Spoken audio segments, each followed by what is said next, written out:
Di dalam undang-undang agraria disebutkan, saudara, bahwa kalau satu lahan kosong atau terlantar digarap oleh masyarakat lebih dari 20 tahun, maka masyarakat berhak untuk buat sertifikat. Ini bukan 20 tahun lagi, sudah lebih dari 30 tahun. Berarti masyarakat berhak tidak? Bukan ngambil tanah negara, saudara. Habib Rizik membeli dari para penggarap tersebut. Artinya jika memang negara ingin mengambil tanah tersebut, maka dipersilakan, tinggal mengganti saja yang sudah dikeluarkan oleh umat tadi. Saya hari ini sudah membuat pergub, akan saya tanda tangani nanti sore, tentang larangan alih fungsi lahan perkebunan, lahan kehutanan, sumber mata air, daerah aliran sungai, kemudian area pesawahan, untuk kepentingan-kepentingan di luar peruntukannya. Jika ada yang melanggar, sanksi tegas kepada ya, tegas dong, dibongkar dong. Kalau berarti kan kalau melanggar tanpa IMB, kalau melanggar tanpa izin lokasi, dibongkar dong. Jangankan yang nanti akan dibangun, yang sudah dibangun pun hari ini, yang tanpa IMB, yang melanggar izin lokasi, saya akan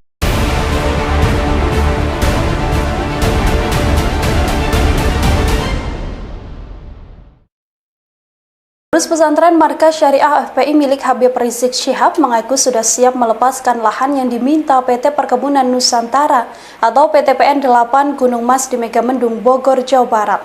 Hanya saja pihak FPI mengajukan syarat agar adanya ganti rugi uang yang telah dikeluarkan dalam pembelian lahan hingga pembangunan pesantren. Kuasa hukum FPI Aziz Yanwar memastikan pihaknya siap melepas lahan tersebut jika memang dibutuhkan negara, dengan catatan ganti rugi overgarap tanah dibayar. Aziz mengatakan uang ganti rugi itu nantinya akan digunakan pengurus untuk membangun pesantren Markas Syariah FPI di tempat lain.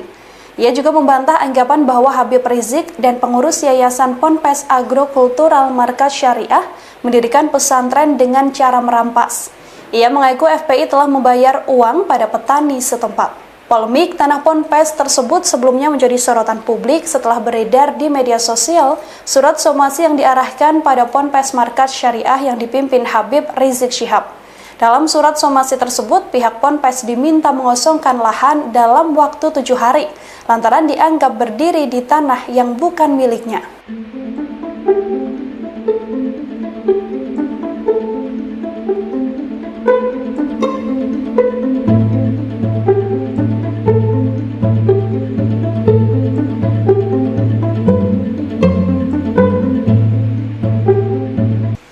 Assalamualaikum warahmatullahi wabarakatuh.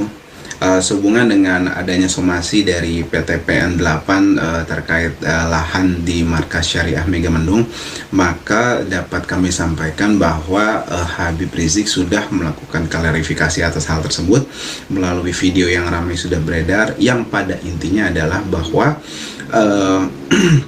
pihak Habib Rizik dan Markas Syariah membeli atau overgarap, membeli dari penggarap atau overgarap, kemudian itu dibeli dari uang masyarakat, uang umat, uang saudara-saudara beliau, uang jamaah beliau juga, uang beliau juga, gitu kan, dan diperuntukkan asetnya itu untuk umat, sehingga ada satu fakta lagi bahwa diduga mereka PTPN itu sudah tidak memanfaatkan HGU-nya itu selama lebih dari 30 tahun menurut beliau, sehingga para penggarap itu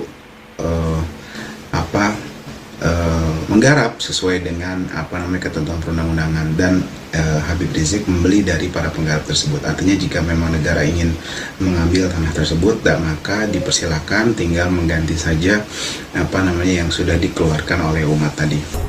Di dalam undang-undang agraria disebutkan, saudara, bahwa kalau satu lahan kosong atau terlantar digarap oleh masyarakat lebih dari 20 tahun, maka masyarakat berhak untuk buat sertifikat. Ini bukan 20 tahun lagi, sudah lebih dari 30 tahun. Berarti masyarakat berhak tidak? Bukan ngambil tanah negara, saudara. Pesantren milik Habib Rizik Syihab di Megamendung, Kabupaten Bogor, Markas Syariah, mengadukan Iger Adventureland ke pemerintah Kabupaten Bogor, Rabu 12 Maret 2025. Markas Syariah meminta Pemkab Bogor memediasi masalah sengketa lahan antara mereka dengan ekowisata Eagle Adventureland. Tapi 30 tahun PTPN tidak pernah menguasai secara fisik, sudah. Catat itu. Dan sekarang 30 tahun, kalau ini ditanggalkan PTPN tak mau berkebun lagi di sini, sudah. Berarti itu seharusnya Santri Habib Rizik Syihab di pesantren agrokultural Markas Syariah Megamendung disuruh pergi mengosongkan pesantren FPI tersebut. Sebab tanah yang diduduki pesantren FPI itu punya PT Perkebunan Nusantara, PTPN 8 Gunung Mas. PT Perkebunan Nusantara, PTPN 8 Gunung Mas sudah somasi pihak pesantren. Pesantren agrokultural Markas Syariah Megamendung berdiri di tanah seluas kurang lebih. Anda nggak boleh bangun ini, nggak ada dasar hukumnya. Untuk itu ke depan, aparat harus bertindak tegas pada siapapun. Setiap orang berbuat tanpa dasar hukum. Kenapa? Nanti akan diikuti. Nah kalau dibiarkan, makin lama makin besar. Tingginya gede. Saya ngerti bangsa ini dibangun dalam landasan konstitusi Undang-Undang Dasar 1945. Tetapi saya melihat dalam perjalanannya bangsa ini mengalami penyimpangan ideologi, bahkan ideologinya pudar.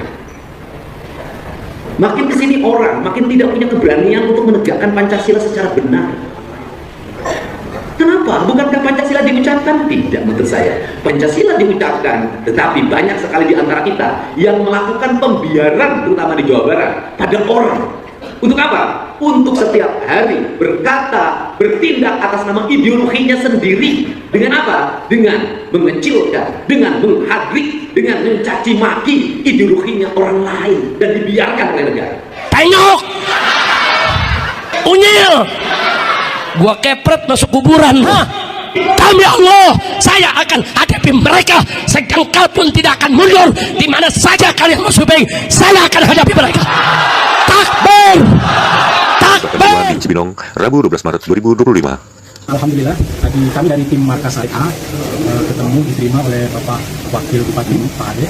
Kita sampaikan terkait dengan permasalahan kami dengan pihak Eagle.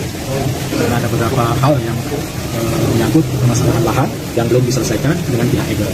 Itu kami sudah kalkulasi dan bawa data bahwa di dalam Eagle ternyata ada lahan Markas Syariah yang sekarang ini digunakan untuk wisata ya sebenarnya. Nah, itu luasnya sekitar 18 hektar lebih. Nah, lahan itu lahan umat dibeli dari uang umat. Nah, karena itu uang umat menjadi tanggung jawab dan di awalnya diproyeksikan untuk membangun pondok pesantren putri Markas Syariah, tapi karena saat ini dikuasai oleh pihak Eagle, maka tidak terlaksana ya, pondok pesantren putrinya belum terlaksana sampai saat ini. Sehingga kami minta bantuan dari pihak kantor bupati untuk memediasikan, untuk mengatur pertemuan dengan pihak Eagle terkait dengan permasalahan Markas Syariah ini. Dan terkait dengan itu sebenarnya ada perizinan, baik itu perizinan MB, perizinan setplan, itu disyaratkan ada klausula terkait dengan ekowisata yang dilakukan Eagle harusnya diselesaikan dulu hal-hal yang terkait dengan lahan yang dikuasai oleh pihak Eagle. Jadi di klausula itu di perizinan yang dikeluarkan oleh Pemda dinyatakan bahwa terkait dengan lahan-lahan yang masih bermasalah harus diselesaikan oleh pihak Eagle. Dan pernyataan itu dilakukan pihak PTPN dengan Eagle pada tanggal 11 Maret 2020. Nah, itulah menjadi alat bukti kami bahwa kami minta bantuan pihak Pemda tidak salah untuk memediasikan permasalahan ini. Dan saya yakin nanti akan dipertemukan antara kami dan Markas Syariah dengan pihak Eagle. Itu kan tadi katanya ada lahan Markas Syariah juga, itu sejak kapan Pak? Lahan itu kita beli sejak tahun 2013. Ada datanya dan kita beli oleh penggarap. Seperti lahan-lahan yang lainnya.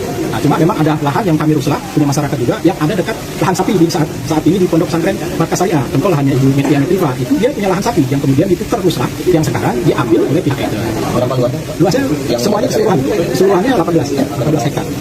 Ya, sudah sesuai sama RTU yang ada. Sudah ada, kita ada bukti, ada terkait dengan lahan-lahan itu kita ada jual belinya. Data-data penjualan dan pembelian, dan ini semua ditandatangani oleh pihak aparat desa diketahui. Ini HGU atau apa? Ini garapan yang mereka kemudian menguasai karena terlantarkan oleh pihak PTPN. Oh, itu berapa tahun? Berapa tahun? Biasanya kan tanah garapan ya, makanya itu mereka kuasai lebih dari 20 tahun lebih ya. Kalau dalam kasus di undang-undang harusnya 25 tahun ya. Nah, itulah yang kemudian kita beli pada tahun 2013. Jadi mereka menguasainya dari tahun 2000 gitu. Tahun 2000, tahun 2002. Berarti ini tahun udah berapa tahun? Udah 25 tahun lebih. 25 tahun. Berarti ini belinya beli hak garap ya? Ya, di hak garap. Kita tanah-tanah yang ditelantarkan oleh PTPN kemudian digarap oleh tetangga, kemudian terbeli. Artinya Heger di sini selain daripada melanggar tata kelola lingkungan juga tidak atau belum menyelesaikan hak yang dirampas itu. Ya, kalau begitu kan konsekuensinya seperti itu. Artinya harusnya persoalan kami ini diselesaikan. Ya. Sebenarnya kita sudah berapa kali ketemu dengan pengacara Heger untuk membicarakan ini sampai pada tanggal 14 Maret 2023 akhirnya deadlock. Kita bikin kesepakatan deadlock, ada pernyataan juga deadlock, sehingga kami datang ke kantor bupati. Sementara itu, Sekretaris Daerah Kabupaten Bogor Ajat Jatnika Rohmat mengungkapkan kunjungan markas syariah bertujuan untuk menyampaikan persoalan lahan yang beririsan dengan PTPN 1 Regional 2 dan kini dipakai Iger. Dengan markas syariah tadi Pak Sekda itu. Jadi saya hanya tadi ditugaskan Pak Bupati mewakili untuk memastikan bahwa rapat tadi di ruangan beliau, dan kebetulan yang memimpin rapatnya urusan teknis dan yang lain-lain yang mencatat itu Pak Sekda. Jadi yang lebih pasti itu Pak Sekda nyampaikan. Oke. Pak Sekda. Di lapangan kayaknya Pak Camat. Tadi dari markas syariah mohon audiensi aja. Hal-hal biasa yang kita suka menerima audiensi ya. Ada beberapa hal yang disampaikan terkait dengan kronologis markas syariah ya, yang memang sudah mulai dari sejak 2013. Dari markas syariah menyampaikan beberapa konsep tentang bagaimana markas syariah itu bukan sekedar sertifikat, tapi memang berbasis dalam agrikultural. Jadi kenapa lahannya menjadi luas? Karena memang basicnya untuk mempertahankan kondisi dan potensi wilayah kita. Dari situ kemudian ada harapan, ada legitimasi dari sisi aspek lahan. Dalam konteks itu, tentu aspek lahan dirisannya dengan PTPN 8, PTPN 1, Regional 2 atau segala macam. Nah, itu mohon disampaikan, komunikasikan melalui daerah ke PTPN itu sendiri. Itu yang pertama sebenarnya disampaikan oleh teman-teman dari sana. Kemudian yang kedua dari sisi konsep pengembangan, intinya sinergi ya. Karena kan di sana ada PTPN 8, ada Heger, gitu. Amanah dari Pak Habibie juga mengembangkan kawasan yang cukup bermanfaat bagi masyarakat sekitar. Bukan proses yang kemudian menjadi eksklusif tapi menjadi inklusif gitu. Jadi beberapa rencana ke depan yang disampaikan termasuk rumah sehat dan lain-lain, dan bahkan sudah ada kerjasama ya dengan Heger saya kira untuk melakukan itu. Hanya itu aja. Tindak lanjut dari Pemkabnya Pak? Tindak lanjut Pemkabnya itu nanti kita memang kebetulan kita sedang membuat rencana jalur alternatif puncak. Jadi kita akan coba Pak Wagub tadi mensinkronkan rencana kita jalan itu dengan permasalahan yang terjadi di lapangan. Kita akan menemukan ya, Heger, menemukan MR, ada syariah ya, kemudian yang PTPN gitu, kita akan beliau balik ngopi, kita diskusikan di sana seperti apa. Kemudian baru kita akan, karena PTPN juga BUMN ya, kemudian kewenangan pertanahan juga ada di Kementerian ATR. Menteri Habib Rizik Syihab di pesantren agrokultural Markas Syariah Megamendung disuruh pergi mengosongkan pesantren FPI tersebut. Sebab tanah yang diduduki pesantren FPI itu punya PT Perkebunan Nusantara, PTPN 8 Gunung Mas. PT Perkebunan Nusantara, PTPN 8 Gunung Mas sudah somasi pihak pesantren. Pesantren agrokultural Markas Syariah Megamendung berdiri di tanah seluas kurang lebih 30.91 hektar di Desa Kuta, Kecamatan Megamendung, Kabupaten Bogor, Jawa Barat. Kuasa Hukum Front Pembela Islam, FPI Aziz Yanwar mengatakan pihaknya sudah menerima surat somasi itu. Kaitan pengkosongan lahan milik PTPN 8 Gunung Mas tersebut.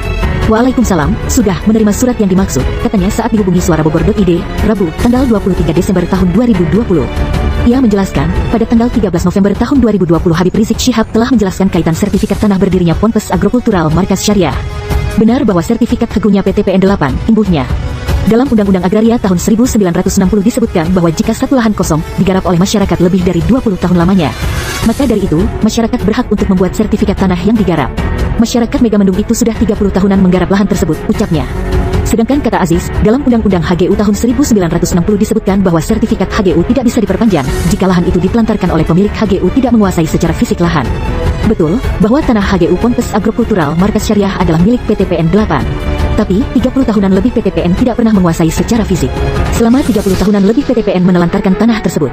Maka, dari itu seharusnya HGU itu batal. Jika sudah batal, maka HGU-nya milik masyarakat, jelasnya. Ia menegaskan, perlu dicatat bahwa pentolan FPI-nya itu dan pengurus Yayasan Ponpes Agrokultural Markas Syariah untuk mendirikan Ponpes, yaitu dengan membayar kepada petani bukan merampas. Petani tersebut datang membawa surat yang sudah ditandatangani oleh lurah dan RT setempat. Jadi tanah yang didirikan Ponpes Agrokultural Markas Syariah itu semuanya ada suratnya. Itulah yang membeli tanah overgarap, tegasnya. Dokumen tersebut lengkap dan sudah diserahkan ke instansi negara, mulai dari bupati sampai gubernur. Dan benar tanah tersebut HGU-nya PTPN 8 yang digarap oleh masyarakat. Jadi kami tegaskan sekali lagi bahwa kami tidak merampas dari PTPN 8 tetapi kami membeli dari para petani, sambung Aziz. Namun, pihak Ponpes Agrokultural Markas Syariah siap melepas tanah tersebut jika dibutuhkan negara. Tapi, silakan ganti rugi uang keluarga dan umat yang sudah dikeluarkan untuk beli overgarap tanah dan biaya pembangunan yang telah dikeluarkan. Agar biaya ganti rugi tersebut bisa digunakan untuk kembali membangun Ponpes Agrokultural Markas Syariah di tempat lain, tukasnya. Surat yang beredar itu menunjukkan, perintah pengosongan lahan pesantren tersebut dilayangkan melalui surat somasi pertama dan terakhir berkop PTPN 8 dengan nomor SB 11/6131/12/2020, tertanggal tanggal 18 Desember tahun 2020. Di samping permasalahan dari Habib Rizik yang harus mengosongkan pesantrennya terkait kepemilikan lahan, ada hal yang patut kita perhatikan nih teman-teman ya di Kota Bogor, yang mana di Kota Bogor ini ada yang namanya Kampung Arab, dan ini adalah salah satu tantangan bagi Kang Deddy Mulyadi untuk bisa mengatasi tempat tersebut karena ada beberapa hal kelam di dalamnya, seperti yang akan kita saksikan bersama. Di Cianjur, warga setempat sudah tak asing lagi dengan keberadaan warga Timur Tengah. Bahkan di Cianjur, tepatnya di Kecamatan Cipanas atau Puncak, terdapat sebuah daerah yang disebut Kampung Arab, di mana daerah tersebut menjadi pusat turis Timur Tengah di kawasan Puncak untuk berlibur. Di Kampung Arab juga terdapat banyak pertokoan dengan pamflet bertuliskan huruf Arab. Restoran masakan Arab juga sangat mudah ditemukan di kawasan tersebut. Nah, untuk lebih mengenal Kampung Arab di Cianjur, berikut ini adalah 6 fakta Kampung Arab di Cianjur.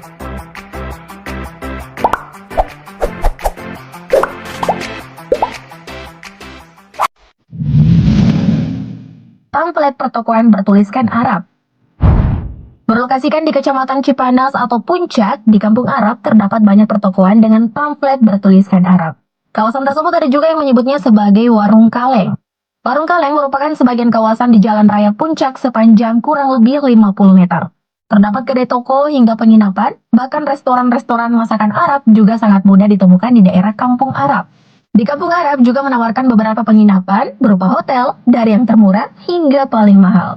Selain itu juga terdapat cafe, travel agent, hingga money chamber.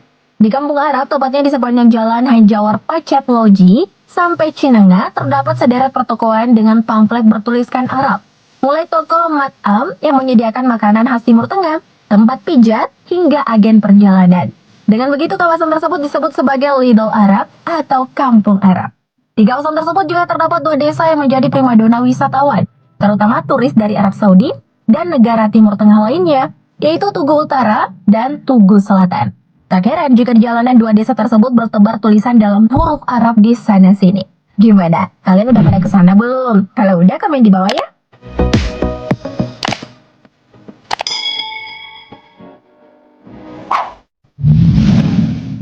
Kawin kontrak. Di balik keunikan Kampung Arab yang menjadi pusat turis Timur Tengah di kawasan Puncak, di kawasan tersebut sering terjadi kawin kontrak. Kawin kontrak sendiri merupakan pernikahan dalam tempo masa tertentu. Biasanya kawin kontrak di Kampung Arab dilakukan dalam waktu seminggu hingga 1 sampai 3 bulan. Bareskrim Polri pada Februari 2020 lalu menyebut, jika fenomena kawin kontrak di Kampung Arab merupakan modus dari tindak pidana perdagangan manusia. Pemerintah Kabupaten Cianjur sebelumnya juga telah resmi menerapkan peraturan larangan kawin kontrak. Aturan tersebut dimuat pada peraturan bupati yang berisi 7 halaman dan 9 pasal. Meski begitu, praktik kawin kontrak di wilayah Cianjur, Jawa Barat masih marak dilakukan. Seperti yang baru-baru terjadi mengenai kematian seorang wanita bernama Sarah yang disiram air keras oleh suaminya, di mana sang suami merupakan seorang warga negara Arab Saudi bernama Abdul Latif. Sarah sendiri juga memiliki darah Arab dari sang ayah. Menurut informasi yang beredar, ayah Sarah merupakan seorang tentara Arab Saudi. Sang ibu menikah dengan ayahnya sewaktu menjadi TKW di negara tersebut. Wanita berusia 21 tahun tersebut meninggal setelah mendapat perlakuan kekerasan dalam rumah tangga atau KDRT. Juga disiram air keras sampai 90% tubuhnya mengalami luka bakar yang serius. Bupati Cianjur Herman Hermansyah menyebut jika ia menerima informasi jika keduanya melakukan kawin kontrak selama 3 bulan setelah ia mengeluarkan peraturan bupati mengenai pencegahan kawin kontrak. Akibat perbuatannya, Abdul Latif dijerat dengan pasal berlapis dengan ancaman kurungan seumur hidup.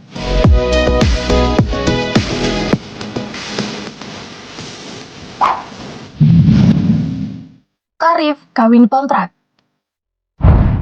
Salah satu calo kawin kontrak di Kampung Arab bernama Udin mengungkapkan harga paket pernikahan kawin kontrak sebesar 15 juta rupiah. Harga tersebut hanya untuk mahar pernikahan saja dan belum termasuk biaya kehidupan sehari-hari yang perlu ditanggung. Jika dijumlahkan, maka total biaya kawin kontrak bisa mencapai puluhan juta rupiah dalam durasi 1-2 minggu saja. Tarif sebesar 15 juta rupiah per pekan tersebut dibagi dua dengan calo dan pengantin perempuan.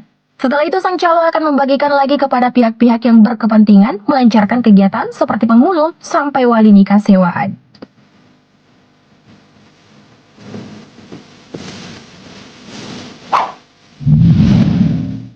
Disebut Jabal Al-Jannah. Nama asli kampung Arab sendiri adalah Kampung Sampai, satu dari 3 kampung di Desa Tugu Selatan, 1 km di atas Taman Safari, Cisarua, Bogor. Kampung tersebut dinamai Kampung Sampai karena konon turis-turis dari padang pasir tersebut menginginkan suasana yang berbeda dengan negeri mereka yang panas dan berpantai. Mereka menginginkan berlibur di kawasan pegunungan yang sejuk dan hijau. Kemudian dibawalah mereka ke kawasan puncak dari Cisarua hingga Cipanas. Pamor kawasan Cipanas Cianjur di kalangan turis Arab memang sangat terkenal. Bahkan turis Arab menyebut kawasan Cipanas sebagai Jabal Al-Jannah atau Gunung Surga. Dengan begitu terkenalnya kawasan tersebut, tak heran jika jumlah turis Arab sangat melimpah ruah di daerah tersebut, sehingga disebut sebagai Kampung Arab.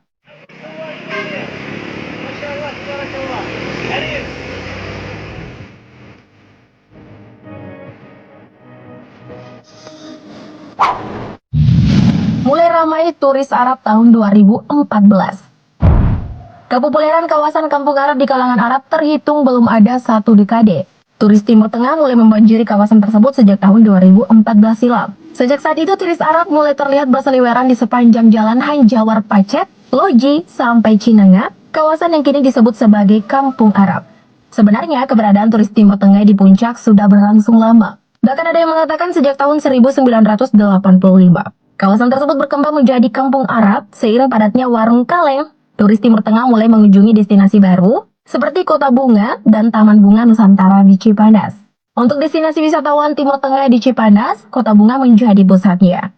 Puluhan bangunan villa dimiliki oleh pengembang besar dengan tema kota-kota di luar negeri, seperti Villa Birmingham, Villa Swiss, Villa Osaka, dan Villa Little India. Menurut salah satu penduduk setempat, Kota Bunga membuat kawasan tersebut berkembang. Kota Bunga merupakan wilayah eksklusif yang terdiri atas beberapa villa mewah.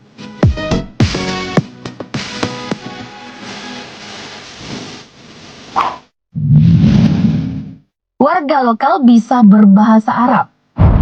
Warga lokal dan warga yang berjualan di pertokoan di kawasan Kampung Arab rata-rata bisa berbahasa Arab. Para pelayan toko dan warga di sekitar Cinanga ikut beradaptasi dengan makin banyaknya turis asing di daerah mereka. Minimal bahasa Sukia, yaitu bahasa pasaran yang digunakan untuk sekedar bertransaksi atau percakapan pendek. Sementara mayoritas turis Arab di kawasan puncak berasal dari Arab Saudi. Tak hanya dari negara Arab saja, tapi juga ada negara lain seperti Kuwait, Qatar, Irak, Mesir, Maroko, Bahrain, Yaman, Aljazair, Tunisia, serta beberapa negara Afrika Utara.